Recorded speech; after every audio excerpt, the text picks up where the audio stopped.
District coordination office Charsadda میں اشیائے خوردنوش کی قیمتوں پر قابو پانے اور تاجروں کو ڈسٹرکٹ فوڈ کنٹرول کی جانب سے جاری کردہ نرخ نامے پر سختی سے عمل درآمد کرنے کے حوالے سے اجلاس کا انعقاد کیا گیا۔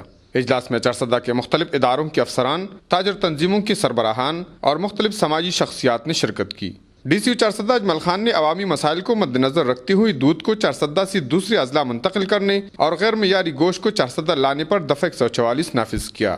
ڈی سی او چارسدہ اجمل خان اور اے سی او چارسدہ محمد نعیم خان نے اجلاس میں تاجر تنظیموں کے سربراہان سے بات چیت کے دوران کہا کہ اجلاس کا اصل مقصد یہ ہے کہ عوام کو معیاری چیزیں قابل قبول نرخوں پر مل سکے۔ انہوں نے کہا کہ نئے نرخ نامے میں تاجروں کے ساتھ ساتھ عوام کی قوتی خرید کو بھی مد نظر رکھا جائے گا۔ انہوں نے کہا کہ عوام کی حفظان صحت ہماری اولین ترجیح ہے اور اس ضمن میں کسی کو بھی معاف نہیں کیا جائے گا۔ بعد ازاں متفقہ طور پر چارسدہ کے تمام اشیاء خوردنوش کے لیے نرخ ناموں کا تعین کیا گیا۔ انہوں نے مزید کہا کہ دفعہ 144 اور نئے نرخ نامے کی خلاف ورزی کرنے والوں کے خلاف قانونی کارروائی کی جائے گی۔